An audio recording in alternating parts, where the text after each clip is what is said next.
Good afternoon, everyone. After we changed the rear rotors for the Range Rover last week, I thought it was a good idea to take a look at the brake fluid inside the car. And taking a look at it, I realized it's about due for changing. And today we're going to be changing that fluid, and I'm going to take you guys step by step and show you how it should be done. It's a fairly easy process and you don't need any fancy tools for this. Okay, with that said, let's get started. So the first step obviously is reaching the brake fluid reservoir. Since this is a left-hand drive car, all the ABS pump and the brake fluid reservoir and the brake booster, etc. are placed here. That is on the left side of the car as you are looking forward. Okay, on the right side there's the battery. If your car is right-hand drive, they're gonna be the other way around. Okay, and to access the braking components, it's fairly straightforward. We need to remove this cap, which is held in place with these plastic clips here, here, and over there. And it's reasonably easy. Let me see if I can get it to work with one hand. There we go. It's fairly straightforward. Okay, and let's see what we have here. So we have the brake booster. That's the black round thing at the back. Okay, that's the device that amplifies the force that you apply on the brake pedal using vacuum from the engine. This is our brake fluid reservoir right here, and you can already tell from the outside that the brake fluid is due because you can see it's very dark in color. Brake fluid should be like amber or a bright color. And then we have a lot of pipes going all the way here. This is your ABS module, okay? And if you take a look closely, it's not overly complicated. So you have the two pipes from the reservoir that feed and return the fluid from the ABS module. And then from the module itself, you have 1, 2, 3, 4 pipes, which you guessed it, go to each individual wheel. The way this works is you have these steel pipes, okay? They are rigid and they follow a certain path from the front of the car, then go underneath the car and then get distributed to each wheel. And at the very end, you have some, I don't think you can see them very well, but you have some rubber hoses, see, like this one here, that connect from your steel pipe. Okay, this is where, for example, this is the front left-hand side wheel, you see, this is the steel pipe for the brake, and then you have your rubber hose that actually reach the caliper to the wheel to allow for flexibility during driving. Okay, so far so good. And to actually remove the fluid, we have to remove this cap. This cap also comes in with a sensor. Not really sure if this just measures the level of the fluid or also measures the amount of water in it, i.e. the quality. In any case, it doesn't matter right now. The important thing is, taking a look at it first, you have to disconnect this electrical connector here, which is simple. You have to press on it and then pull on it gently and it comes out. Okay, you can store it somewhere safe. And then you simply untwist it all the way. Before doing that, however, do make sure that the surroundings of the top of the reservoir are clean, right? Because you don't really want to introduce dust and other foreign particles inside the reservoir. What you can do to clean it, you can just apply maybe a little bit of brake cleaner, just a little bit. Brake cleaner might damage plastic if it's in a too large a quantity, and just clean the surrounds. I'm just using a paper napkin. Okay. Spend some time doing this, especially if you haven't, or if the brake reservoir hasn't been touched in a while.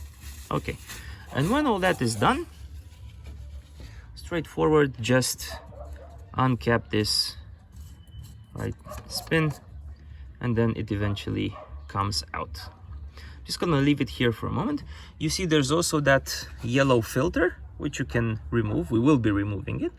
And then you have full access to the fluid. Okay. Why I stopped? Well, before taking this away, do note, I mentioned it on some earlier videos as well, brake fluid is extremely corrosive, especially on paint. You do not want this thing dripping on painted surfaces of your car. So what I'll be doing, I'll be grabbing some plastic tray or something and keeping this, removing it from the car carefully and putting it away for now. And actually I decided that maybe the cap can stay in place, no need to remove it, because we actually have access to the fluid down here, and you can take a look at it. You see it's very, very dark. Now the color is an okay indicator of quality, right? If it's too dark, it means that it has absorbed dirt and moisture and everything from inside the system. But a better way to find out the actual quality of the fluid is to use one of these things. Now these things are extremely expensive, and you can totally not buy them yourself from AliExpress for about €2 or $2.50. Right, just kidding, these are dirt cheap.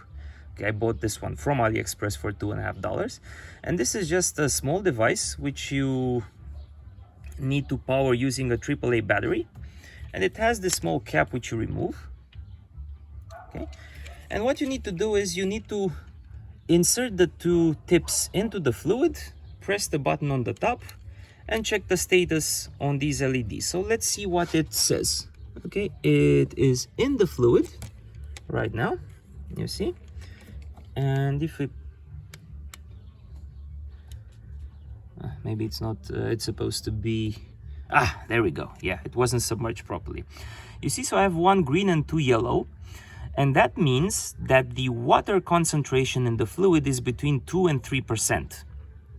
You can see there are two more LEDs. These would normally turn red if the water would be above 3%.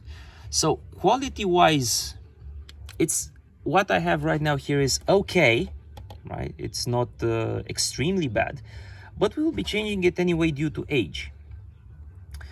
And that brings me on to a bit of theory about brake fluid, which I want to cover with you guys, because I always like to explain what I'm doing, and I want it to be absolutely clear for everyone why I'm doing what I'm doing.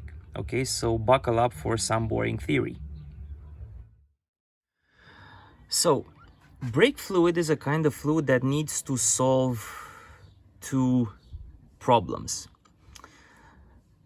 Number one, it needs to not be compressible, because it needs to transfer the same amount of force from the input, from the pedal and the booster, all the way to the wheel. And number two, it needs to keep its properties up to quite high temperatures, right? Because the brakes, the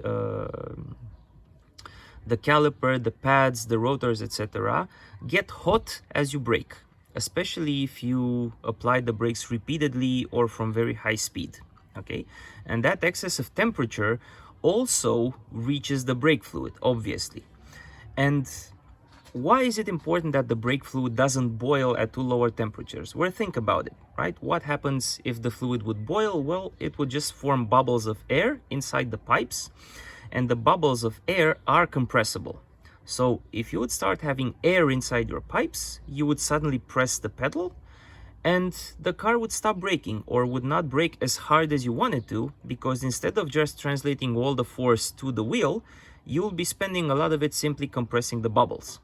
Okay, so it is absolutely essential that the brake fluid in your car is kept at good quality and that it doesn't boil over. Okay, now that we got this done, let's take a look at the various standards which define the types of brake fluid that can be used. And for that, I got my trusty laptop with this very interesting table that we'll spend some time on.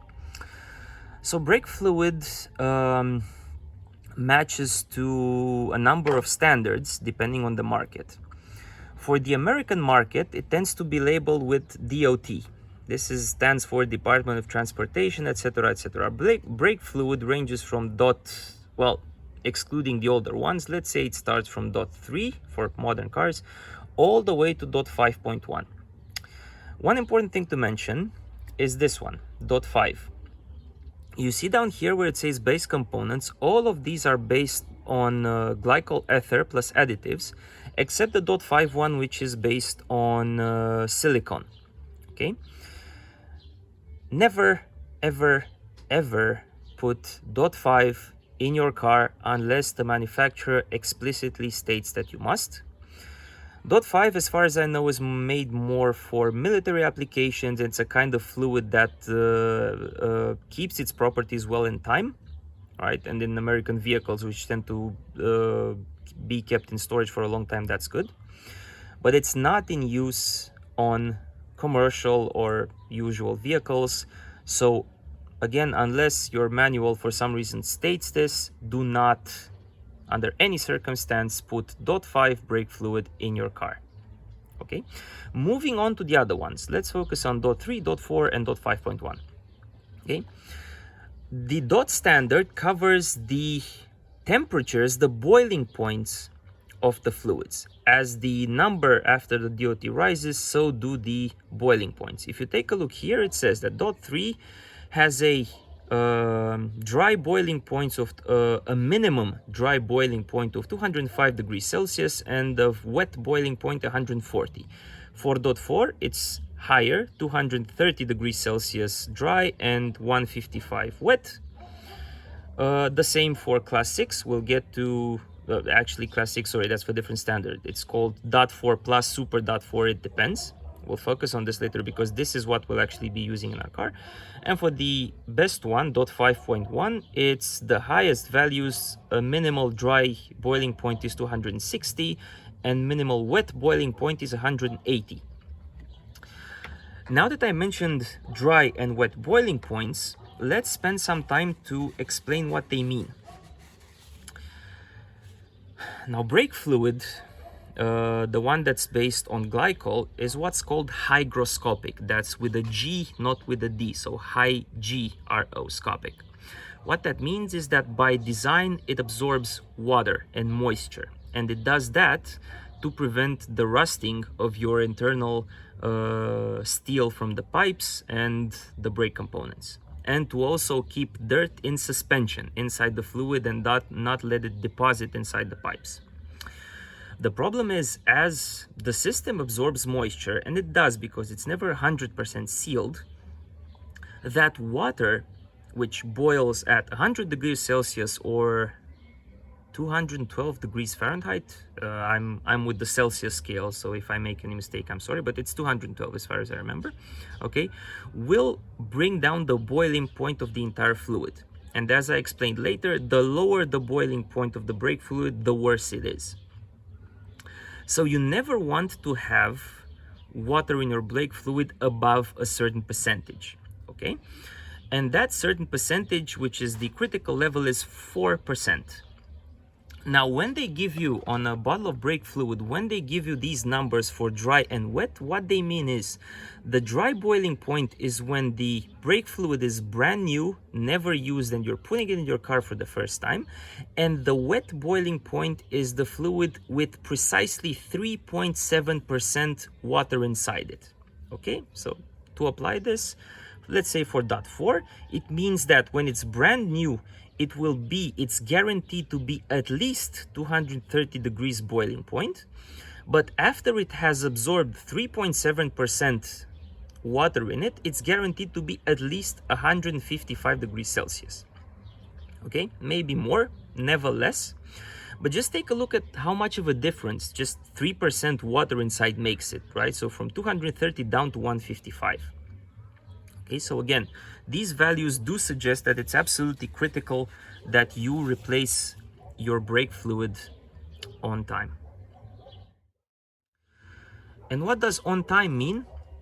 Well, I've asked around, dug a bit through the internet, and the consensus is that it should always be replaced no later than 2 years.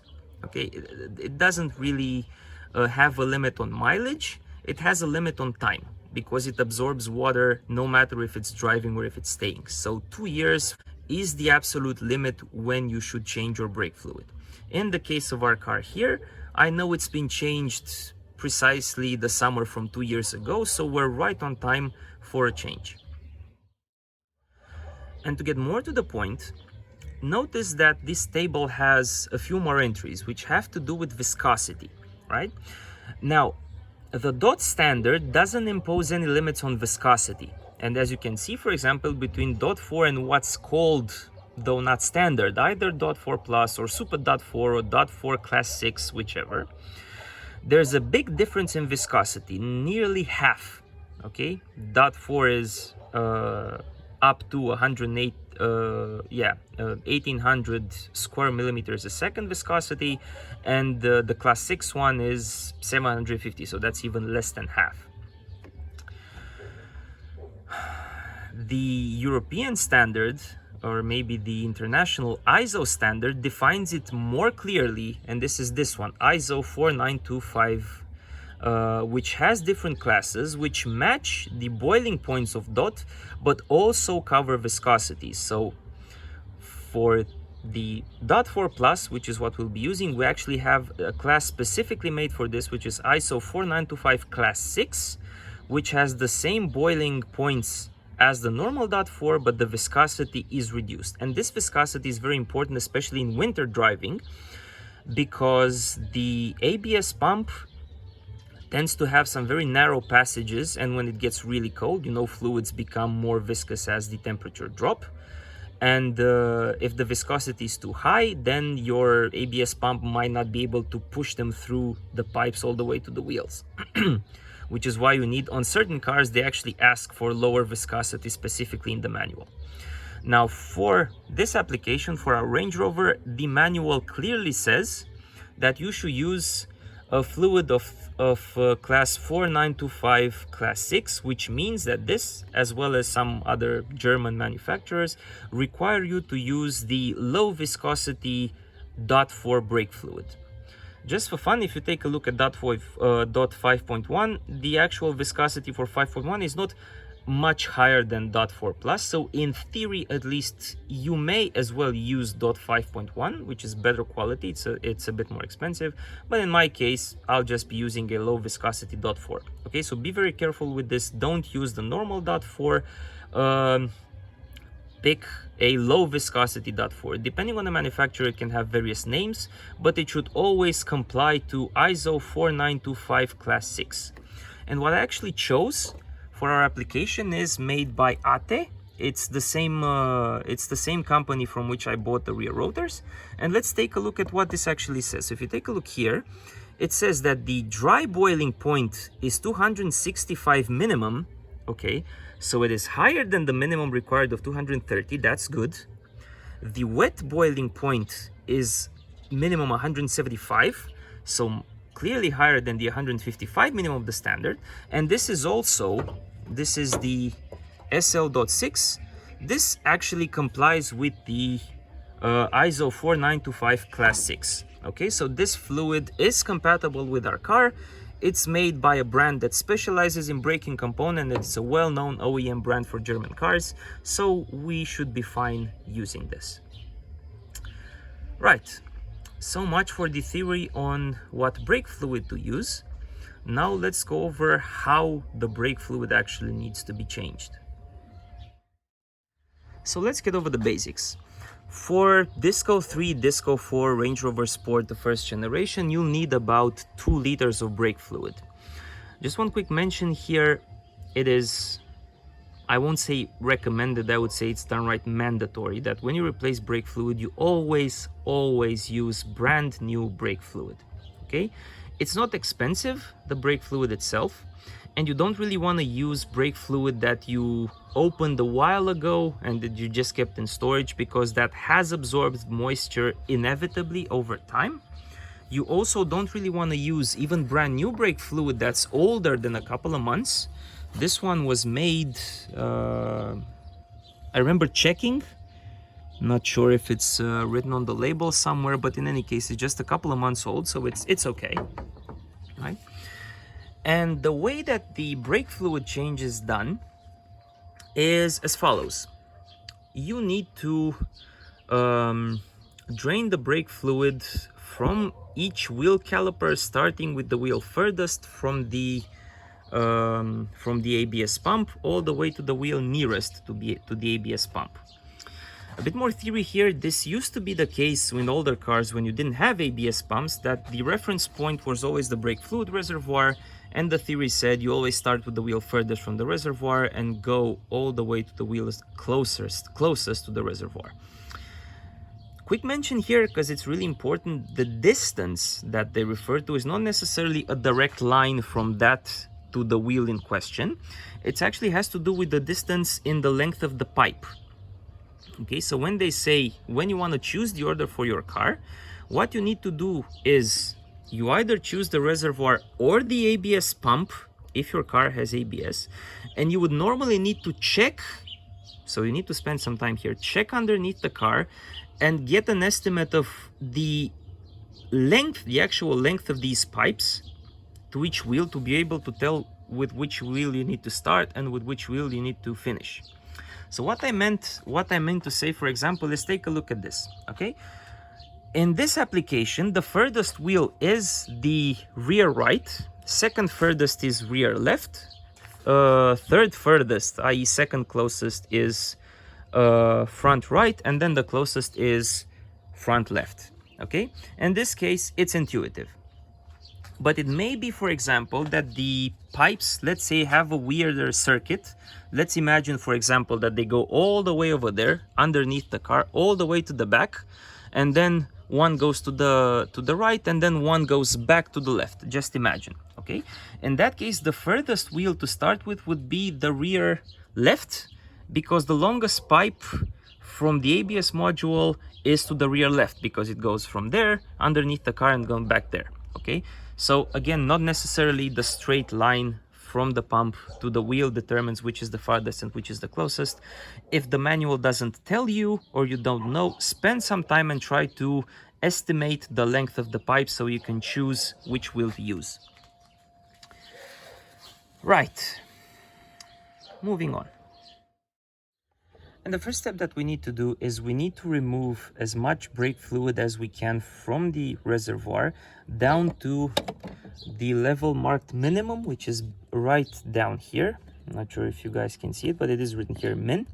Okay, that means we want to remove this amount from here all the way up here. We're going to put it in this transparent jar, and for that we're going to use this syringe. It's a large syringe, which I also got from AliExpress.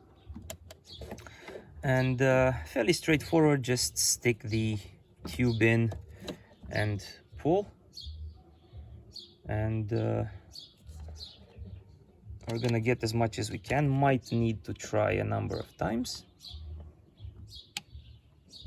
like maybe 5 or 6 times to get it all out.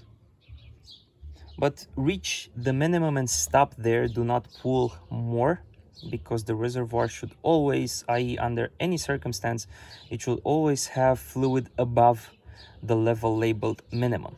Okay, when we'll be doing the bleeding from each wheel, we will constantly be going back to the reservoir to check its level, and if when it's necessary, we're going to be topping up.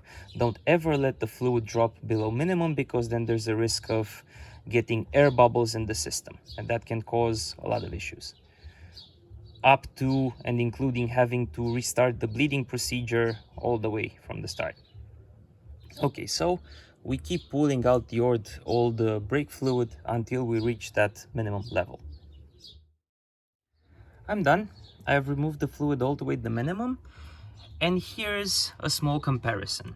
Okay, the glass on the left is with the old brake fluid from our reservoir, and the glass on the right is with brand new brake fluid that we will be putting in. Okay, so take a look at the color difference.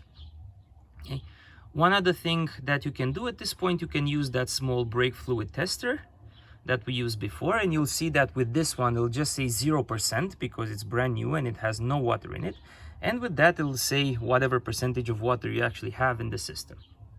Okay, so at this case it's pretty clear why I wanted to change the fluid, right? Darker color of fluid, as I said before, is an indicator of the fact that the fluid did its job. It absorbed moisture, it absorbed dirt, but also the fact that it may have been heated normally through the use of the brakes, right? It got darker through higher temperature, so that's absolutely fine. But the fact that they're so different, the new one versus what I have right now, is one of the reasons why I decided to change the fluid. And after the old fluid is out from the reservoir, top it off with new fluid all the way, or maybe even exceeding a bit max, because we're gonna start draining it now from each individual wheel. Okay, make sure if you use any components like this and so on that they're very clean. Again, you don't want to be putting any new dirt in the system. We could have avoided this step and just go directly through to bleeding the brakes from each wheel, but that would have meant that all this amount of fluid that we removed, there was like, I don't know, about 300-400 milliliters, we would have had to pull through the entire system, through the pump, up to the first wheel that we would have bled from. Okay, and that would have meant a whole lot more time, because it takes some time to bleed from each wheel. And number two, there's really no point in cycling dirty old brake fluid through the system if you can avoid it. And with that said, we grab our bottle of brand new fluid, as I mentioned earlier, and we top up. Again, be very, very careful not to drop outside of the filling area, right? Now just gently pour. You can see the level. Oh, okay. You can see the level of fluid is raising. Okay, maybe a bit more. And we're at the max. Okay, at this point we can stop, and we're gonna go to the furthest wheel, which is the rear right one. Okay, onwards. And we're at the lower right wheel. And thankfully, in the case of this car and the discos and so on, you can just use the air suspension and raise it to the max, put it on a couple of bricks for a few more centimeters, and you can access from underneath the car every caliper without needing to take the wheels off. So just go underneath and let's take a look at what we have right here. So with a little bit of light. Now, this one is your flexible brake hose that connects to one of the metal pipes coming from the ABS pump and lead all the way to the caliper piston right there. We won't be touching that. What we're interested in is actually up here. Just remove this plastic cap over there, and then remove, in the case of this wheel, the support for the brake pad wear sensor and store it somewhere. And there it is. That is our bleed nipple. You can see right there. And this one takes an 11mm hex to open and close. Gets it snug. So we're going to be using that to open it, bleed it, and then close it back. Now a few mentions on methodology. So if you go to a service and ask them to bleed the brakes, they might use some form of pressure bleeder with compressed air that sucks the fluid out. I don't have one of those. I have something else, and I'll show you in a minute. A third way that you can do it with the help of someone else, in this case, is to use a glass jar filled with some brake fluid. You use a transparent tube. You link it from here all the way to the jar, and make sure that it is submerged in the old brake fluid. And then as your helper presses the pedal, you open and close the bleed nipple to allow old brake fluid to come out. That's the classical method, and the one that takes quite a lot of time. We won't be doing that. What we'll be doing is we're gonna use a device called a one-way valve. Now that one-way valve is a small component that allows fluid and air to only go one way. And in doing that, we'll only have to open the nipple once at the start and then close it at the end. And I'll show you, it's gonna be quite fun. Now, with regards to actually opening the bleed nipple, this can sometimes be quite tricky, especially if the brake nipple hasn't been used in a long time. It may have rusted inside. From the start, I wish you guys the best of luck if you tackle this job yourself. My first advice is, if you see that you're struggling to open it, then I would suggest maybe you just leave it as it is and go to a service, a dealer or something, and have them do the job for you, because they will have spares in case something goes wrong. Because if you do snap the bleed valve, you may have to replace the entire caliper. Now in my case, I've worked on these not too long ago, so I'm fairly confident I can get them to open. But just as a general procedure, what you can do is, first and foremost, you can apply some brake cleaner to clean the surface around the nipple. It should always be as clean as possible when you work on it, because you don't want to get any dirt and debris inside. So something like this, okay? And then what you can use, you can just use some simple penetrating oil like this around it, and just let that thing soak for a minute or two, and maybe even more, and then attempt to open it with the wrench or with whatever tool you have. Right. So after applying the penetrating oil, waiting a while, let's see if we can get this thing to loosen. Now obviously you won't be able to use the ratchet when you're actually doing the bleeding. You'll have to use a normal key, but we're just going to be using the ratchet to see if we can get it to loosen. So just pull on it and let's see. Ah, yes, excellent. Okay, so we got it to loosen. Just gonna tighten it back as it was. All right, so this will be our reference, and what we're gonna do throughout this procedure, we're gonna open the bleed nipple a quarter of a turn up to half a turn, allow the fluid to come out, and then when we're done, we're gonna close it to its original position. The manual says it should be torqued to 10 Newton meters, but if you don't have a torque wrench, just mark its position at the start. Like, get a reference point and mark it with a marker. For example, I don't have it with me, but I would normally just mark this side, the one here, and then after I open it and close it, I'll make sure that the side with the marker is in the exact same position. That's an easy way to solve that problem. Okay, and with that said, let's prepare the setup for the bleeding and start the procedure. And this is our setup, which has this one-way valve that I mentioned before. So this thing, what it does, allows the fluid and air to only go in one way, which means that we don't need to do that complicated method where we open and close the valve on every press of the brake pedal. We just open it once and close it at the end. And after the valve, the tubing goes right into this plastic glass. You can use whatever container you want. Just make sure you throw it away once the bleeding is complete.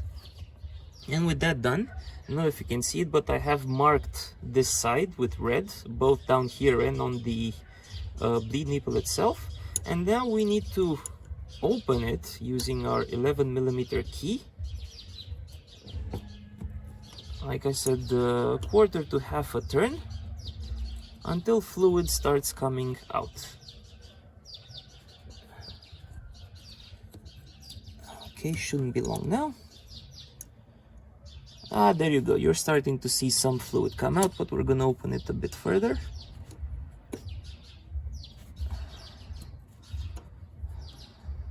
I think that should be more or less sufficient. There you go. See, fluid has started coming out, and now my lovely assistant wife will help me with the bleeding. So go ahead, press the brakes.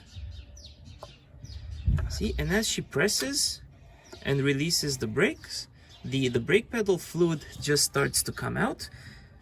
Okay, 10 cycles. Okay, thank you. So she did 10 cycles. Go ahead and do another 10, please. Okay. You see there was air trapped in the system. Okay. And okay, go ahead and press the pedal a little bit longer. Let's see, we need to get that big air bubble out. Okay. Go ahead again. Keep doing it, keep doing it. Yes, perfect. Okay, let's see that bubble come out. Again. Yeah, go ahead. Yes, perfect. See? Okay, do it again, please.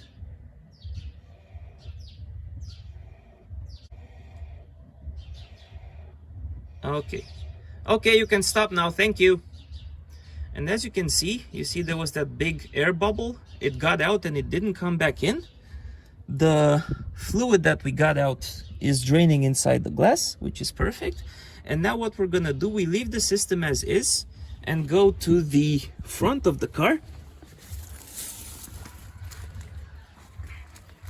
and see if we need to top up with brake fluid, because as I mentioned, you always need to top up. Okay, in our case, it seems we only drained a little bit, so no need to top up for now.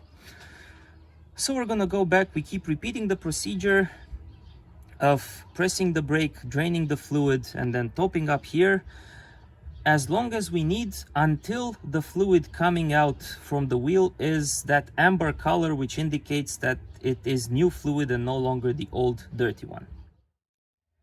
And at the moment, she's still pressing the brakes.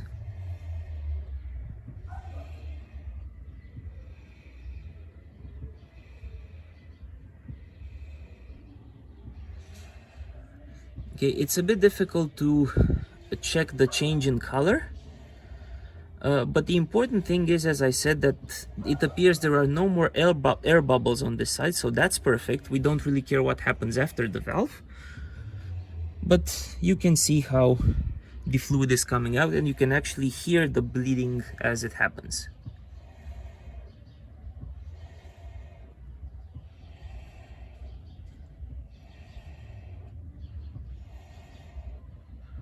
There's one more small bubble. We need to get that one out too. Come on, you.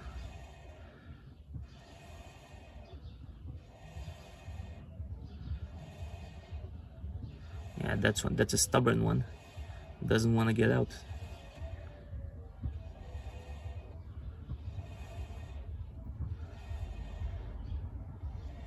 But then again, it's just a really small bubble, so we can live with that one if it keeps on refusing. Anyways, you get the idea. Okay, go ahead and stop now. Let's go back and check the... Oh, apparently there was a big one that went back. Well, we'll deal with it later. So let's go ahead, and this time we will be topping up with brake fluid. We have some lovely local music in the background. Always nice to hear that. That was a joke, by the way. Okay, and let's grab our container.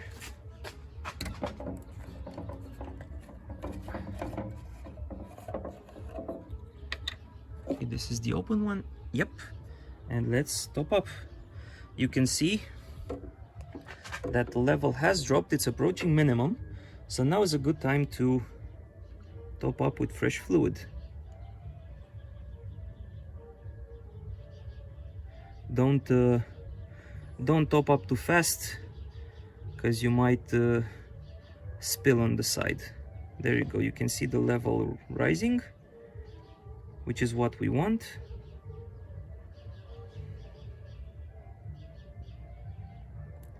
Okay, we can go over max a little bit, so that's fine. That's perfect.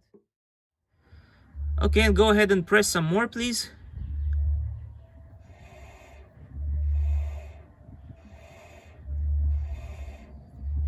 Okay, so at this point we've done about 90 to 100 presses. The manual says about 30 for the real wheels, but we definitely needed a bit more. But if you take a look at the color of the brake fluid as compared to the old one, you can see that we now have clean brake fluid coming out. So we're done with this wheel. Okay, we also have no more air bubbles. So at this point, I will ask her to press one more time and keep the brake pressed as I close the bleed nipple.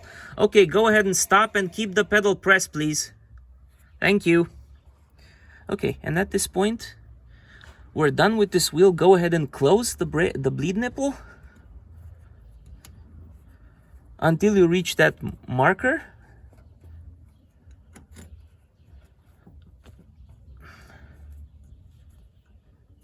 Sorry, I don't have a better wrench or key for this.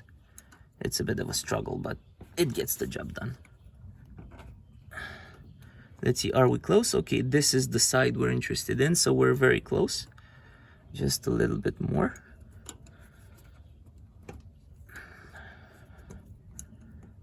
Live filming, always fun.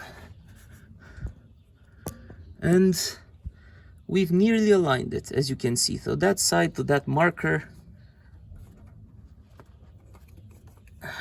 Okay, one more time. Yeah, I'm struggling a bit. Okay, that should be it. Okay, you can release the brake pedal now, thank you. Okay, and with the nipple tight, let's do a bit of testing. So we remove the tube. Okay, and I'll ask her to press the brake a few more times just to make sure there are no leaks. Okay, go ahead and press it a few times, please. Is it hard to press? Okay, so now the pedal's firm, which is exactly as it should be, and as you can see, there's absolutely no leak coming from here. Okay, try and press it a bit more, please. Can you press it? Okay, no, okay, stop, thank you. Okay, so she can't press the pedal anymore because now the system is sealed again, and the pressure from the pedal can't go anywhere because we've closed the bleed nipple. So this one is done. There are no leaks. We can clean this area, put the support back and then the cap, and we're done with this wheel. Onwards to, and then we'll move to the rear left wheel and repeat the process. And again, just to show you, this is the fluid we've collected so far. You can see its color. And this is the last batch of fluid that we got from the rear right wheel. So as I said, this is the amber color of the brand new fluid. So this means that we have completely replaced the brake fluid from the rear right wheel. Okay, so a job well done. There are no leaks. And as I said, we will repeat the process exactly as we did here on the second wheel, which is the rear left. And here we are all set up for the rear left wheel. So as you can see, I've cleaned the bleed nipple, applied penetrating oil, waited a bit, then hooked up the tube with the valve. Again, do take care of the arrow of the valve indicating direction. And now we're gonna open it and repeat the process as before. I am expecting some air bubbles here because this is the wheel that had that bad rotor that overheated. So I'm expecting for the brake fluid to have boiled a bit on this side, but let's see what's gonna happen. So let me try and open it. Okay, yeah, it is somewhat difficult with this, but not too bad. A little bit more. Okay, you can go ahead and press now. Oh, yes, okay. Yeah. Wow, okay, so there was a lot of air on this side. You can clearly see. So that's good. But we seem to have got it out. And the brake fluid already is looking a bit better, so it's no longer that dark red. And that makes sense, right? Because on the right hand side wheel, we not only bled what was inside the pipe, but also the part of the old fluid that was still in the reservoir, which we didn't take out with the syringe. Whereas here and with the other wheels, we're just gonna bleed what's left in the pipes. So it should take much less. Okay, go ahead and stop now, thank you. So now we're gonna refill the reservoir as before and continue for a while longer. Okay, press some more, please.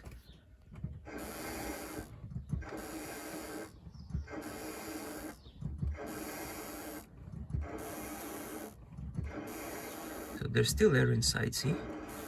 Keep pressing.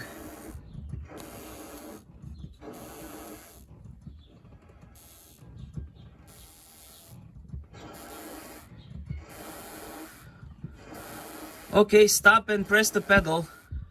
Thank you.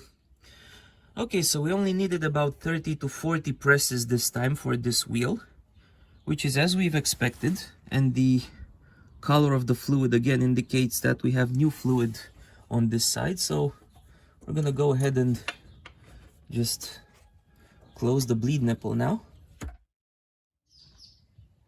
And I've closed the bleed nipple now, and there's no more air. I'm gonna tighten it properly. That should be it. Okay, go ahead and try and press the pedal. Is it firm? Yes. Okay, so the pedal's firm. Just as before, we're gonna take the tube out, clean up, check for leaks, and then we're done with this wheel as well. And let's take a look at the color of the fluid. So this is the first batch we got from the wheel, and this is the second one.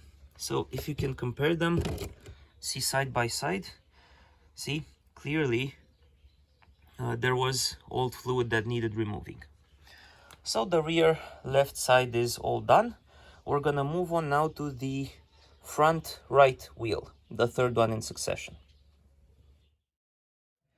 And since the level in the reservoir has dropped, again we top up with fresh fluid till the level rises again to max. Just a little bit more. Okay, it's up to max now. Perfect. So we still have another 3/4 of a bottle, and the two remaining will have the shortest circuit. So as I said, 2 liters of fluid should be more than enough for this job. And here we are at the front right wheel. Notice that in the case of the front calipers, the nipple is no longer pointing inwards, but rather backwards, which is good because that gives me and you a bit more access to open and close it. Okay, I've cleaned it, slackened it, connected the tube to it. Now I'm gonna open it. It's much easier to open it half a turn this time. Okay, just like that. And there's the fluid coming out. Okay, go ahead and press, please. Okay. And it looks like on this side there was no air, which is in fact very good, because do keep in mind that whenever you're braking your car, actually the biggest braking load goes on the front axle.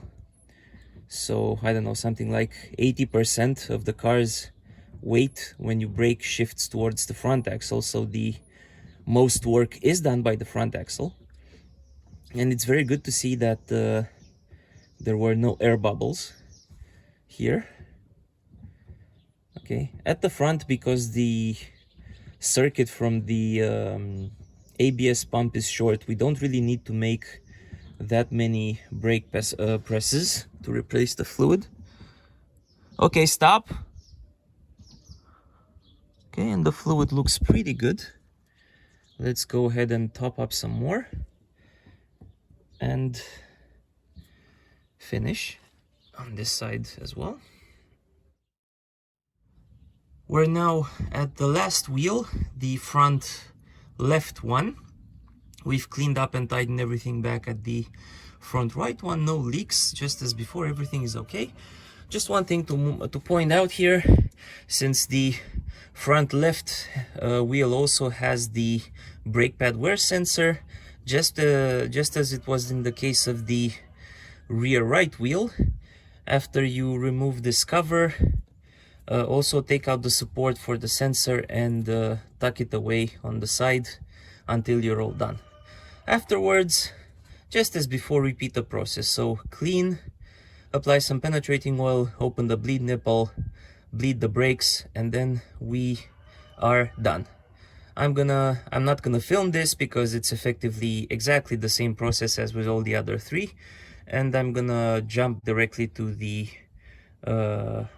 conclusions. So let's take a look at the results using again our brake fluid tester. Let's see what it tells us this time. See, this time it's at 0%, as we were expecting it to be, because this is all 100% brand new brake fluid, so it has no water in it, so everything is well. Okay, I've topped it up all the way to max. Hopefully you can, the level is fairly visible, so it's at max level. That's good. We can proceed with putting back the cap here, and don't forget to connect the sensor once you're all done, and then put back the black plastic cover. And let's discuss a bit the results. So we needed, as I said, 2 liters of brake fluid. The chosen brake fluid is DOT4 low viscosity, i.e. the class 6 one, which has lower viscosity when cold. And with the procedure, you need to take your time. You need to make sure at each wheel that you're getting that you remove all the air bubbles and that you're getting brightly colored fluid in order to know when you finished. And after all of this is done, this is very important, go out on a test drive, start slowly and check that the brakes work, drive for a few kilometers, okay, at slower to moderate speed, making sure that the brakes always work. And then when you're back, do go ahead and check your fluid level. It must not have dropped, okay? If the fluid level drops, then you know you have a leak, or most likely you haven't properly tightened some of the bleed nipples, okay? Do be very careful with this. Do this test and make sure that everything is fine. Just to give you an example, about a month and a half ago, I changed the brake fluid on my father's car, which was a Kia, and I had him drive the car slowly and then normally, and I checked the level of the brake fluid for a couple of days in a row to make sure that everything was fine. Everything was fine in the end, but it's very important to check, okay? You don't want to make a mistake and just drive normally and run out of brake fluid. That would be really, really bad. And the last mention has to do with disposal. So as you can see, throughout this process, I've used a plastic bottle as a container and a plastic glass as well. You can go ahead and throw these away when you're done, but not with brake fluid inside.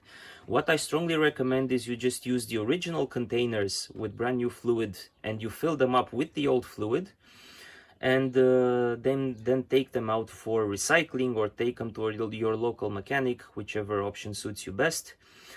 As with any fluid in the car, don't dump it on the ground, don't leave it out in the open, right, because it is poisonous and toxic. Just remember to dispose of it properly. And the last mention, as always, I'm gonna cover the costs for this. So the 2 brake fluid bottles by ATE, which, as I said, is a very good company specializing in braking components. These cost me about 10 euros, both of them, so it's fairly cheap. Maybe let's factor in a bit more because I had to buy those parts from AliExpress, like the syringe and then the one-way valve. That was also about 10 euros. So let's say, give or take, on average about 15 euros to do this yourself, because supposedly you'll be doing it multiple times over the time, so you'll use the one-way valve and you'll amortize the cost. So that was 15 euros. And then when I went to a dealer to get a quote, he quoted me about 70 euros for the entire operation. Granted, it would have been faster because they use a power bleeder, but in any case, I guess the difference is significant between 15 to 20 euros to do it yourself, all the way to about 70 euros or more to have it done at a mechanic. But I will point this out. Braking is essential for your car to avoid accidents and get into any kind of trouble. If you haven't done this before, if you don't feel comfortable doing it, if you have no experience, then I would recommend you either take it to a mechanic and pay attention to what they do, or have someone supervise you the first time you're doing it, because you do not want to make any kind of mistakes when working on your brake system. Okay? Please take care of yourselves when doing this and make sure you don't get into any kind of issues. As always with my films, I can't take any responsibility in case you make any mistakes. So if you decide to do this on your own, it is up to you. But once again, please pay attention at what you're doing, because this is very important. Okay? And with that said, thank you very much for watching and take care. Bye.